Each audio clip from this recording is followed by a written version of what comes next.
Hello, I'm Ola Zazinska. I'm a family nutrition specialist and the founder of Family Wellness. And I want to welcome you to our episode 2 of Raising Healthy and Happy Kids series. And what I do every month, I invite an expert that can give us, as parents, because we can give us tips, tools, and strategies how to raise healthy and happy kids. And today, this month, I have pleasure interviewing Karolina Nowak Strzelecka. She's a lady behind the Hero Family, and the Hero Family is a parenting blog, but it's not only a blog, it's a business. So, who is she? She's a certified life coach working with parents, family, and children. So thank you very much, Karolina, for coming here with us, for being here with us so we can learn from you and from your expertise. Thank you for inviting me. First of all, I feel so happy that I met you and that I have opportunity to share my knowledge and experience on your page and with your audience and with my. Absolutely, yeah, that's a really great opportunity. Thank you so much. So, what we're going to talk about today? Today we're going to talk about happy family habits. So, so we can learn how to connect, how we can cooperate within the family, so we can raise happy, adventurous, creative, and basically happy children. So, Karolina, please tell us, what do you think? What are actually habits? Because obviously we're going to talk about happy family habits. So, what are habits? What are family habits? Why they so important? So habits are things that are being done regularly and often, and they actually they are more than most of us think, because it's not only about what we do and about our, but as I learned, it's also about how we habitually think. And that's a great thing to know for parents, because since young age we can teach them or in a way we can program these positive mental habits into their subconscious mind. So to give you an example as to mental habits, just so then you know what I mean. Even as parents, it's very important what mental habits we have, because of the fact that children are observing us, they mirror our thoughts. So let's say if as a mom, whenever I make a mistake, I say, oh, I'm silly Billy, I made this mistake again, I'm crap. If they see us being this way, it creates in them a habit of being so judgmental towards themselves. So as opposed, what we can do every time we make a mistake, we can say, yeah, I made a mistake, but what can I do now forward to change it? So that's just one example about mental habits. But coming back to the topic of habits, they are so important because of the fact that our subconscious mind is about habit. So our subconscious mind creates over the 90% of results in our lives. So if we, since young age, create in our children these habits that teach them, like, to do certain things regularly and to think regularly in a positive way, that's a great start for their life, for their future life. I just want to say, Ola, if we could check, someone said to me that they can't see the live on Facebook. All right, live on Facebook. Double check. Well, maybe.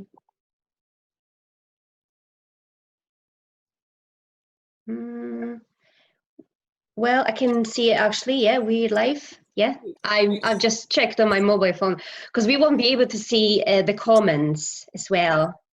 Yeah. So, yeah, we've got a few people. Perfect. Hello, Jess. Hello, Anna. Hello. Hi, Marta. Perfect. Thank you. Thanks, guys, for coming here. So yeah, please carry on, Karolina. So that's about habits, but then there is Mm-hmm. which is also habits, but it has even a deeper meaning, and it's like traditions or rituals, you can call it. Mm-hmm. Are things that we do as a family together on a regular basis. Yeah. And it's powerful because it's very meaningful, and it's something that creates in our children the feeling of belonging, togetherness, support, love. Mm-hmm. It helps them to share, it helps to teach them about values, shape the belief system. Um, it's amazing way, for our children. Like there are some children feel these days. It's a great way because Mm-hmm. our basic need is a need for belonging and feeling of belonging. So if we create these rituals, we can fulfill this need for them. And well, one thing that I also want to mention is feeling of security and safety. We also need it. Right. Yeah. Important. And they know that they can expect it, that it will Mm-hmm. happen, and because we do it together, so they feel Mm-hmm. secure, safe. So another very, very important thing. And I can give you some examples now, or maybe we can do it later, Yeah, whichever. let's just talk about, yeah. So how could you actually encourage your parents, parents who you work with? How do you encourage them? How do you, and maybe even yourself, what do you even do as a family? What kind of habits and rituals do you do? And how do you encourage your parents that you work with to have them? So before I give you some examples, I would like to tell you about some even examples based Mm-hmm. framework that I use in my work, and I call this framework 3 C's of parenting, and it Yeah. stands for communication, Mm-hmm. connection, and confident leadership. Mm-hmm. Communication, again, it's such a broad topic that I can't cover everything here, and I For think hours. I'll give you some examples. Let's say there are some habits that we call them control habits, or habits Mm-hmm. that are disconnecting us from our children, and we need to avoid it at all costs. Mm-hmm. They may work for the moment, and it may help us to make children compliant with what we want Mm-hmm. from them, but it's not working well for our Yeah. relationship. So it's shaming, blaming Yeah. them, criticizing, threatening, and these things, if you think about it, let's say if we threaten them, oh, okay, if you don't do that, you Mm-hmm. can your colleague or whatever. If we continually do it, they will be afraid to Mm-hmm. share their things with us. And for now, it may be okay, but imagine when they become teenagers and they get into a huge trouble and they are Mm-hmm. afraid to lose their problems. So Yeah. it's extremely important that we avoid Mm-hmm. it. Long term, it's not going to work. Yeah.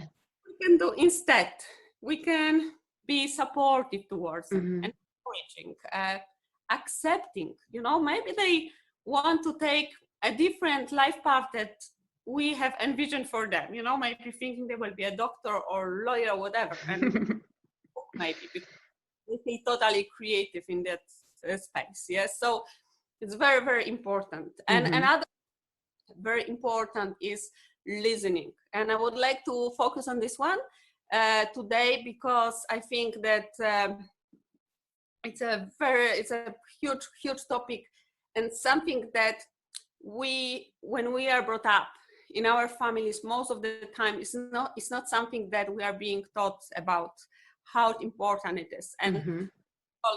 if child is misbehaving, maybe they are bold, then we need to punish or discipline them. But So easy to label. So easy to label children. Yeah. exactly, yeah. And again, it's not about, I want to say that I understand parents that they can sometimes Mm-hmm. because this is behavioral pattern, something that we learn from our parents and Mm-hmm. our This is true. Yeah. and sometimes it's very difficult not to do Mm-hmm. it, because we just do Because that's it. what you know. That's what we know. Yeah. what is in our subconscious mind, and subconscious mind creates those results. So, but it's good to become aware of it, and because when we do that, we actually can start to understand our children. We can understand what's the reason behind their behavior, and most of the time it's because their needs are not met. So when they come over, maybe they are crying, maybe they are upset, maybe they misbehave. We, as opposed to just cutting them off and saying, oh, you know, you're crying, it's not a big deal, and whatever, just say, you know, I can see you're very upset, and, you know, connect with them. Some people, some children even like when we hug them or touch them if they're very kinesthetic. Yeah. Then say, you know, I can see he hurt you. I can see something is going on. And for them to see you are hurt, you are seen, it matters to me. I can see it. And when you are this way, you create this connection, you create this trust, and they know that whenever they have a problem, they can come to you. And especially then when they become a teenager, they know that they come over and that you will not judge them and tell them, oh yeah, you will disqualify their feeling, and you know, it doesn't make sense. Yeah. So it's extremely important. And from then on, when they feel seen and understood by you, you can create together. And I am a big fan of them finding the solution if possible, because this empowers them. So that's as to communication in the family. And then the next one is connection, another big one, and it's my favorite because some time ago I lost connection with my family altogether. And by using this way of being with them, I managed to reconnect with them in a beautiful way. So it's doable, you know. That's what you teach, because that's what you've been through. It is, even if you lose a connection, it is possible to reconnect again. Yeah, you just need to, you know, and be willing to do something about it. So, and apply it consistently, because these things work when they are done consistently. It's not enough if you just do once. Yeah. So I created like methods that includes several ways of doing it. So the first one is intention. So doing with intention for them, so that they feel special. They feel that we love them, we consider what is important for them. So let's buying for them something with intention, but it's not, it doesn't have to be an expensive gift. Be their favorite fruit, like my son loves mango, so I buy mango and I say, bought it especially for you, and he feels, you know, mommy thought about me when she was in the shop. So it's a small thing, but I know it works. It does. It all counts. Small things all count. Yeah, they just work wonders. And children really pay attention to this. The other thing is that we can also wake up in the morning, maybe on Saturday, and cook their favorite pancake. Let's say they like banana pancakes. Again, mommy woke up in the morning and she made those pancakes. I love it. Very important. Or another thing that we can do with intention is repairing for them their bike, or helping them with a project at school. So intention, very important, the thought behind it. The next thing is a touch, and that's if they are very kinesthetic. So especially, although I know, like, there are, I don't know if you know Virginia Satir, she's a therapist. No. And she said that we need 12 hugs a day for growth. Interesting. For maintenance, and I think 6 was just for to be okay. Yes, so it's really important, and something that doesn't take time. You know, you can just wash the dishes, and your child can come and say, mommy, just give me a hug, and create this flow of energy.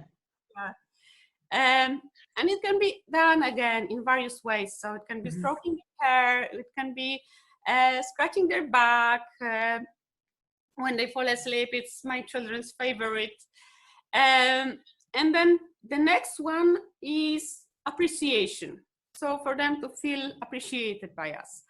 And we can do it by just telling them, you know, I'm so happy that you are in my life. I really appreciate you. And again, it's important that we do these things not just once. So for example, what I do every morning when I wake up, I go to the room and you know, as much as possible, because obviously every day you will be in great mood, but I try to come over and begin this day with, you know, smile on my face and give them a hug and maybe tell them, you know, how much I'm happy that they are in my life. So again, it's like a habit.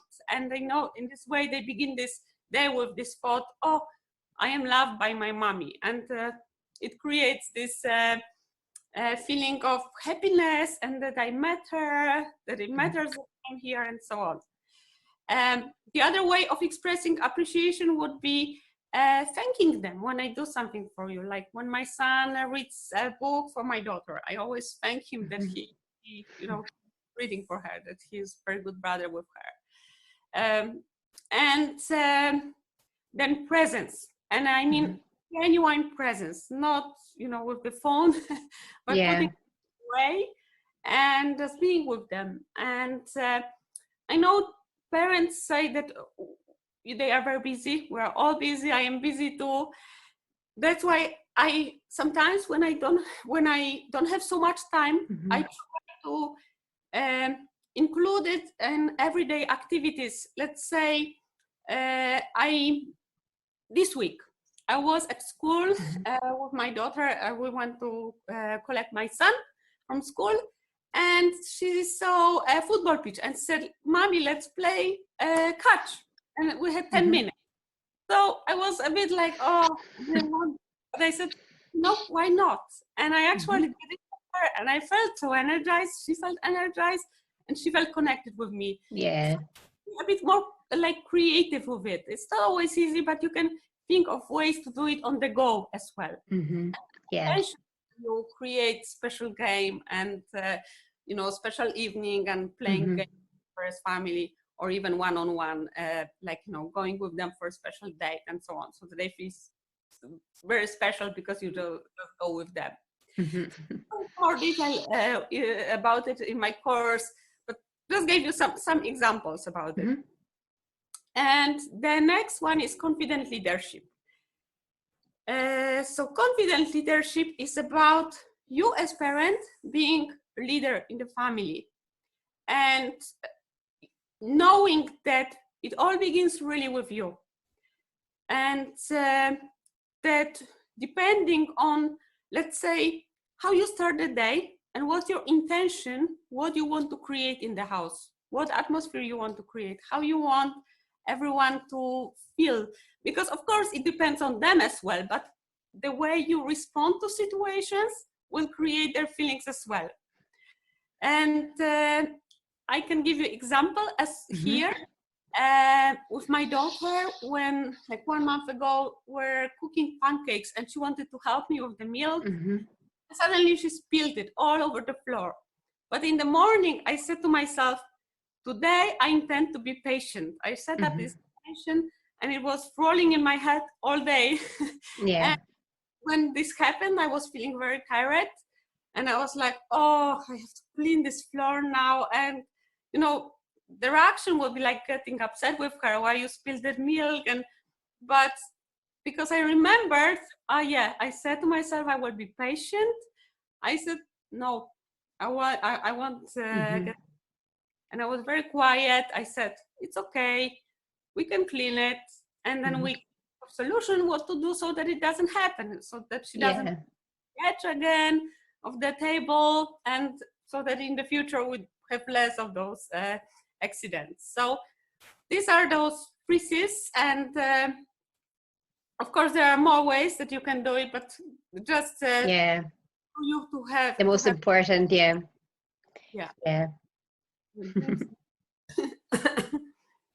Yeah, and I think it's patience, and that's what we parents, it's kind of like, well, especially for myself, that's the biggest lesson I'm still learning, just to be patient, to be more patient. And I think obviously a lot of parents struggle with that. So yeah, it's good. I really like it. So, set up intention in the morning and stick to it. And even if you just about to lose it, just to have it in your mind. I really love it. Yeah. Yeah, to have it in your mind. And Mm-hmm. why I do Go it. back to it every time you need.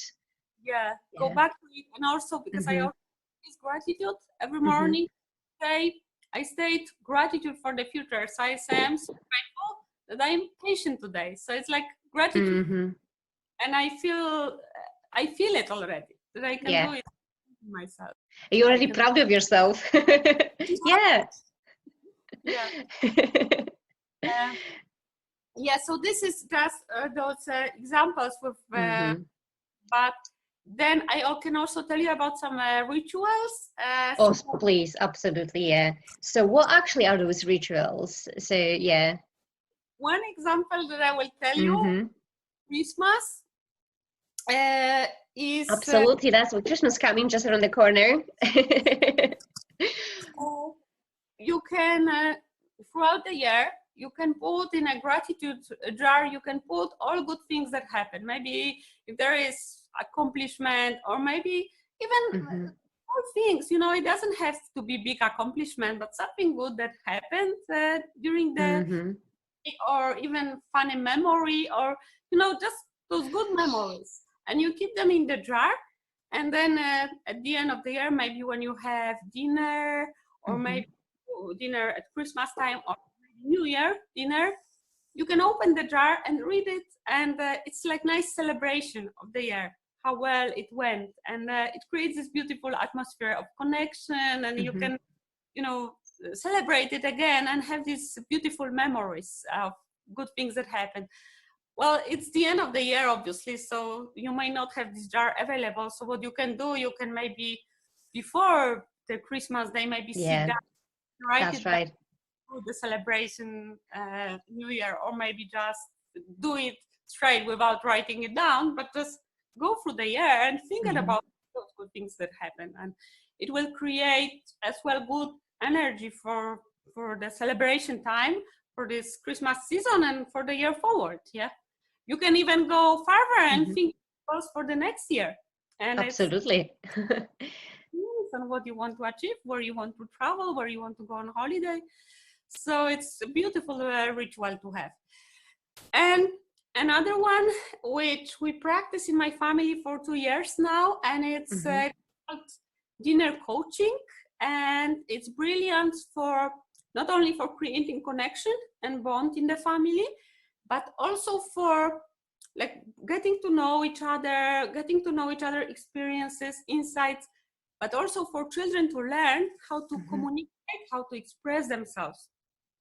And that's very good with children that are shy, Right. because they learn to express themselves in front of bigger group than just one person, if Mm-hmm. there are people at the table. My apologies, I have to drink something again. uh, so it's also fun, because some questions are fun. And what you can do, you can also write some answers, and you can also read the answers at the end of Mm-hmm. the fun ones. So it's again nice memory to have for for the years. Yeah. So you can do that, and again, it's very good also to raise self-confidence in children, and also you can create some questions that stimulate creativity in Mm-hmm. children. You can do more some questions that are more like coaching questions, or you can do some, Right. like, let's say there is an object, and you can ask what you can use this object for, and you will come up with lots of ideas for which purpose. Mm-hmm. And it's a great way for them to exercise their creativity. So generally it's great, to stimulate those conversations. And if your partner is not happy to do it to do this kind of exercise, you can also do it during the day, and you can schedule time during the day. 5 minutes, I connect with my child. Mm-hmm. And we have a question and we just speak about it. And it's great in times of technology where, people are sitting in front of TV, Yeah. their phones. to stimulate these conversations and to learn more about each other and to have more of connection. It's also about connection. Yeah. And it's also, you can encourage with really good giggle, even at the table. Yeah. So, yeah, I like it. Yeah. You are nutrition. I know you are helping parents with picky eaters. So I think it's also important, one way to, when are stressed at the table and when parents are pushing too much on the child to eat, when you start this conversation, I notice with my children, when we have this conversation, they don't focus so much on these power struggles of, oh no, I don't want to eat that, because they focus on answering the question, and it creates beautiful. That's right. It's all about refocusing. That's what I mean, talk all the time. It's about refocusing, because I mean, the way I was brought up, remember when I was a child, and we couldn't, I mean, I was always told, like, not to talk, just, you know, focus on your food. But it was so boring, and no wonder why, you know, it was so boring. So we didn't really want to stay at the table for too long, because they're all quiet and there's nothing to, you know, to do, just to focus on the food. But I strongly encourage my parents to talk as much as possible. It's just to connect, so it's about this refocusing. So it's not that you focus on eating on, you know, on the actual plate, so you can focus on each other. That's a great idea. You've given us. It's so we can even talk about, you know, other things, like tell family stories or something, you know, answer questions, and it encourages a really good giggle. So so I love it. I really love it. These are very important because perspective of building resilience for children to know their identity, who they are, where they come from. There was research that confirms that children that know their identity, they grow their resilience. So it's another very important thing, and you can create questions to it as well. And you can sit down with your child and tell them a story, tell something about yourself, a struggle that you've gone through, or how your parents met, and, you know, tell them all these stories to know where they came from. Yeah, perfect. Thank you so much. I've got a question. So, because I often talk in terms of eating, obviously, I often talk, you've sort of mentioned that as well, but I also talk all the time about how important it is to give children some sort of authority and control. So, actually allow them to take the lead sometimes, and often parents, I see parents are very skeptical when they hear this advice. I think they kind of fear this, because a lot of parents think that they should, because they're older, you know, they should control their children. But the truth is, we can't really control anybody else, and we have no control over our children. So I would like you to tell us why it's so important to give our children some sort of authority, control over what they choose.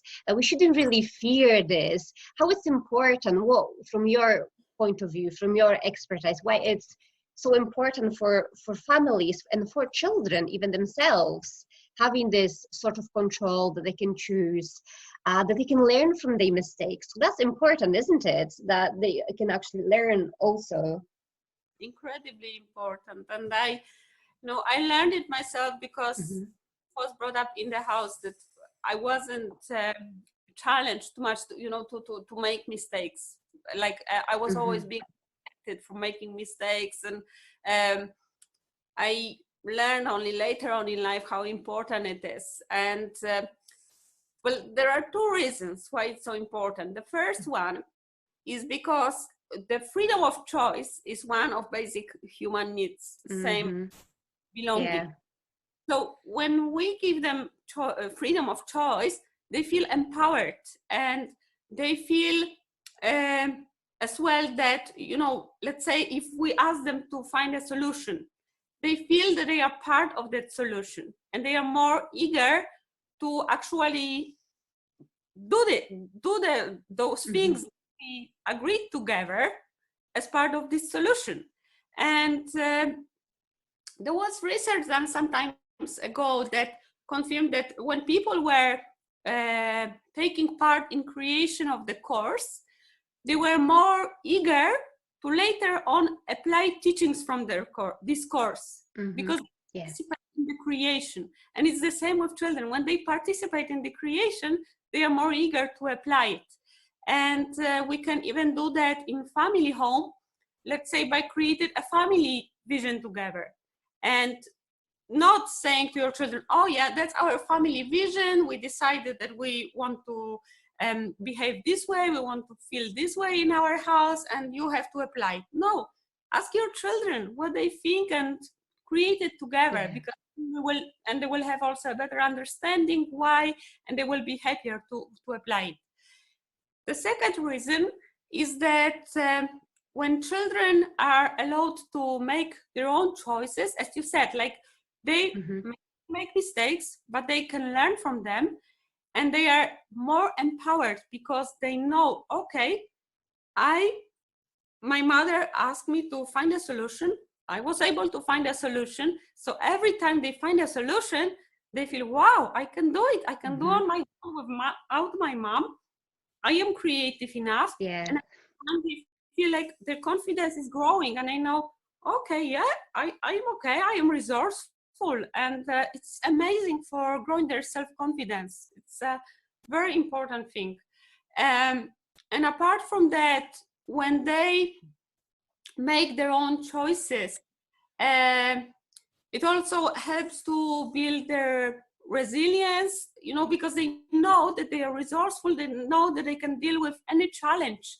So think about it, like before they become adult, we're preparing them for future when there are bigger problems coming their way. And I can give you an example of my son when it wasn't like a big deal, but it was a great exercise for him. He came home crying because for second time he forgot his book, homework book from school, because of the fact that they had new desks and the book was always hidden in the shelf under the desk. He kept forgetting it, and he kept getting minuses from teacher. Right. I have enough. I keep forgetting. So I said, okay, so think about your solution, what you would do. And he found his solution. He said that he will keep the book in the backpack and only take it out to write the homework and keep it in the backpack. And it never happened again. And he was so happy that he found the solution. So it's but because of the fact that he's learning now, later on, when there comes a bigger crisis in his life, or maybe it doesn't go well, maybe the business doesn't go well for the first time, he will keep going because he knows it's like a habitual pattern of even thinking about life when something doesn't go well. Yeah, I can try, and he feels empowered. So that's why it's so important for them. Absolutely. And it also teaches them creativity. They teaches them, I am resourceful. Whatever happens, I can come up with my idea, and it becomes their way of being, as opposed to when parents do everything for them, they get used to it. And every time something happens, they are like, oh yeah, my mom always does it for me. So I'm not creative enough to do it. I can do it. I can write my assignment for me to ask my mother to do it for me. And then if they are on their own at school, they cry and they feel completely disempowered. So that's why we need to exercise it since very young age. And trust and belief that they can actually do it. To see that we actually believe in them. And create these opportunities, obviously, because that's where it starts. If you want to make a change, we do need to start creating these opportunities to give them this authority, control, let them choose, let them do it. Just let them do and believe. And they come up with great solutions. They come up with great ideas. It's just they need to be heard. And definitely they need to have this space where mom says, hey, think what you would do. And in this way you create the space for them to think. And where you for them, you don't create the space. They even don't have opportunity to find out that they are creative.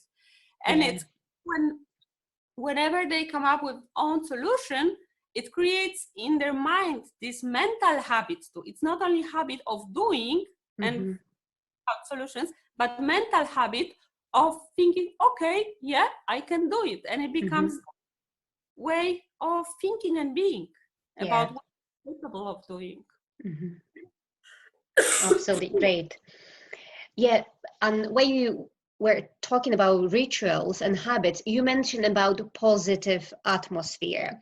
So that's what I often talk about, how important, I mean, obviously in terms of eating, because that's what I do, I just talk about eating, and how important it is to create this positive atmosphere. You want to make a change if we really want to help our children to eat better. I mean, from my point of view, when I talk about eating, it's kind of like, for me, I tell my parents I work with that this is actually creating the positive atmosphere.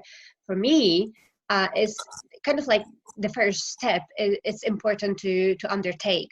So from your expertise, what would you say how families actually can benefit from creating this positive atmosphere, and why it's so important actually for children, for everyone involved? To answer this question, I will ask the question in your own family home with your own parents, and they were constantly getting maybe upset with you, maybe they were blaming, maybe criticizing, like how did you feel? And let's say when you say about the table, when this atmosphere is so negative, how do you feel? Do you feel like eating at all? Your tummy is probably totally stressed out. It feels like upset even at times, probably. You enjoy circumstances, and how can you really explore new foods? That's not possible. And then, for example, as to creativity, how are you supposed to be creative when someone is blaming you, criticizing you? What that does, it creates negative self-talk. You know, I'm right, I can't do anything, I'm not any good, I'm not enough, I'm not worthy. How can you be creative in this state? Of course not. So that's very important reason. And we all know that when we are stressed out, we can't come up with solutions. Our mind is completely like, lots of thoughts running through, negative self-talk. So in this case, you can't enjoy life. You can be creative, of course. And also in this negative atmosphere, there is no trust, no connection. So this is not creating a positive atmosphere in the house. And even from perspective of creativity as well, when you are constantly maybe criticizing them, that they are not good enough. And I think also from perspective of creativity, we really have to think every time, they create something different than we expected, and maybe not in line with norms in our society. We have to really think before we criticize them, because sometimes they can actually create something innovative, something that was not accepted in our society. It's when we allow them to elaborate on those new ideas, when we don't criticize them straight away, we let them create something new, something innovative as well. The other thing is that from perspective of creativity, it's very important to relax. And in our family, for this reason, every evening we have like special ritual that I help my kids to relax. And again, this is all in my course, but today we don't have time to speak about it. Please tell us about it, because I think I know what you're going to tell about, and I really like it. So I think everyone should know about it. So please tell us. About the evening routine? Yes, absolutely.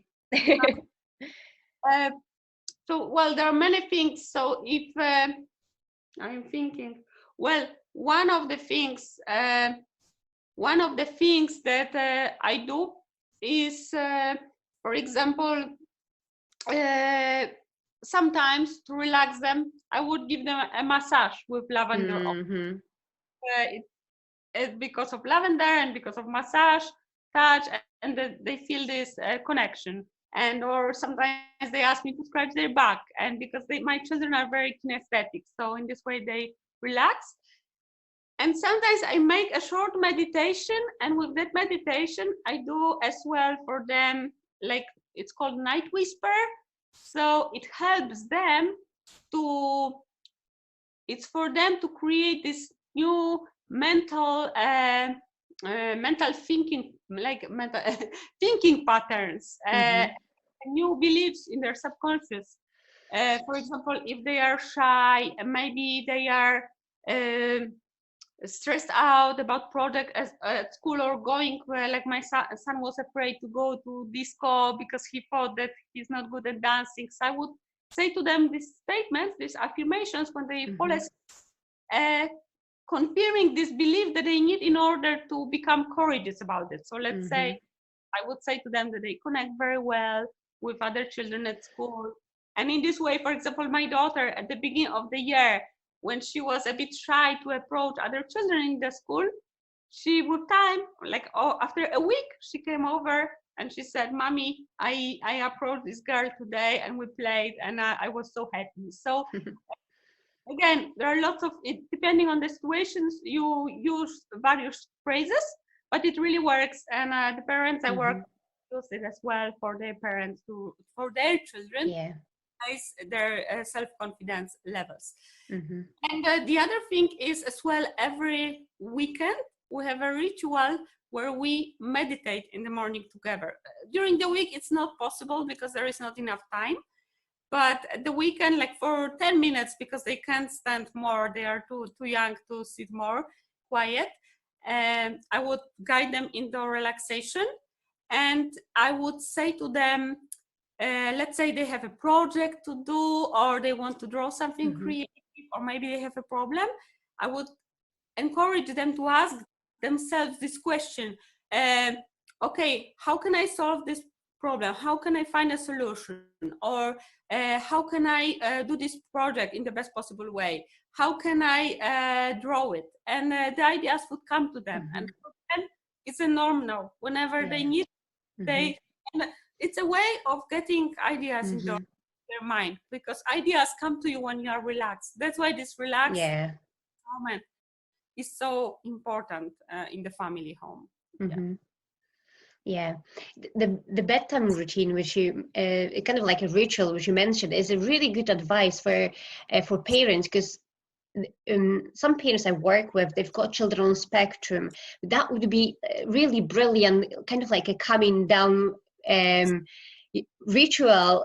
So hopefully they would go to bed quickly, hopefully they would fall asleep quickly. So it's all about creating these rituals, isn't it? Yeah. My children love it. Asking them over.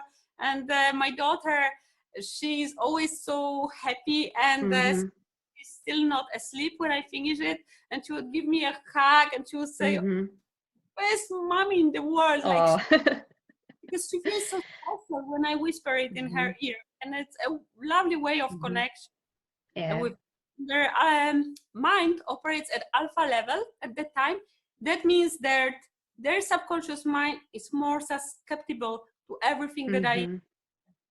So it really, really works. But again, it needs to be done regularly, and it's not. It's 5 minutes, and a connection with your children. This is true. I mean, 5 minutes. Everyone can surely find this 5 minutes, 5 minutes a day. Yeah. And I'll double check. I'll check if we have any comments so we can answer. Guys, if you have any comments, just let us know, because I promised to answer them all. Right, because there is a little bit of delay between Zoom and on Facebook. But I can see in comments we've got just few. Yeah, we've got a few people live. Perfect, thank you.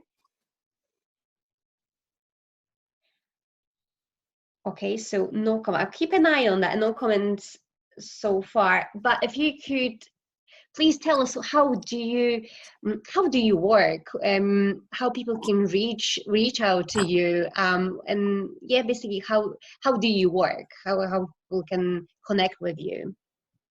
So it really depends on the situation. So I'm very flexible. So depending if Mm-hmm. parent wants to work on a specific problem, I basically, what I do, my mission statement is I help parents to raise happy, empowered, resilient Mm-hmm. children, feeling their potential, and that's also in the title of my course for parents that I created. So I help parents to create, for example, positive atmosphere in the house, more peaceful Mm-hmm. atmosphere, a better communication, connection, for parents to feel more confident in Mm-hmm. parent role, and for children to feel more confident and to believe in themselves more. And that's one of the things that all parents that work with me, they said that they noticed a change in their children Mm-hmm. aspect. Um, and there are various situations, like for example, there was one boy that he had even problems at school, and there was a risk that he would not move to the second class. And at the end of the year, he actually got 9 out of 10 in his test, and he passed. So by using those rituals that Yeah. I recommended. Mm-hmm. And some parents can ask, just say like if they have particular problems for one session, but I definitely would recommend this course that I Mm-hmm. created. It lasts for 8 weeks. And Mm-hmm. the reason why I recommend it is because change comes with change of habits. That's how transformation happens. So um, over a course of 8 weeks, parents receive videos, they receive like we have weekly webinars with question and answer sessions, and they receive PDF manuals. And Mm-hmm. very part of it is that there are activities after each module, and it's very important that parents do it, because again, it's about change of those habits. And Yeah. over time, as weeks pass by, that's when they can see the change.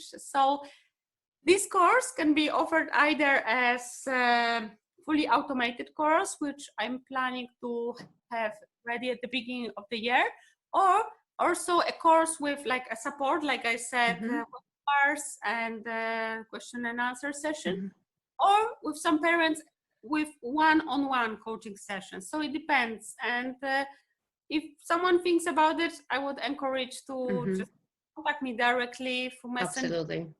or also schedule a call on through my website, and just to discuss their parenting struggles and to see if this is something that could help Mm-hmm. them with the they are experiencing at the moment in their family home.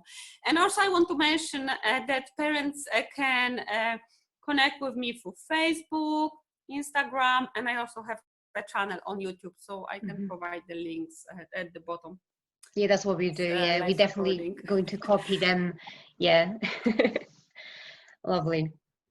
So thank you so much for being here, for sharing your wisdom with us. And so if anyone, I'll double check again if you have any questions. I can see at the moment.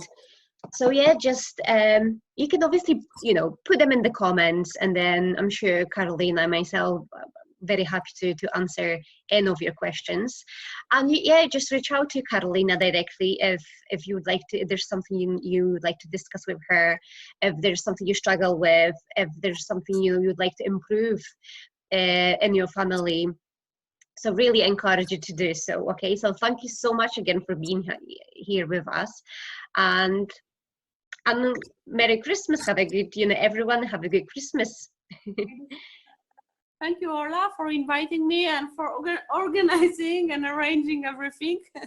Really appreciate it. And thank you to my audience. And I'm wishing everyone a happy Christmas, and that you enjoy, connecting with your family, and enjoy these rituals and traditions, and connecting. Absolutely.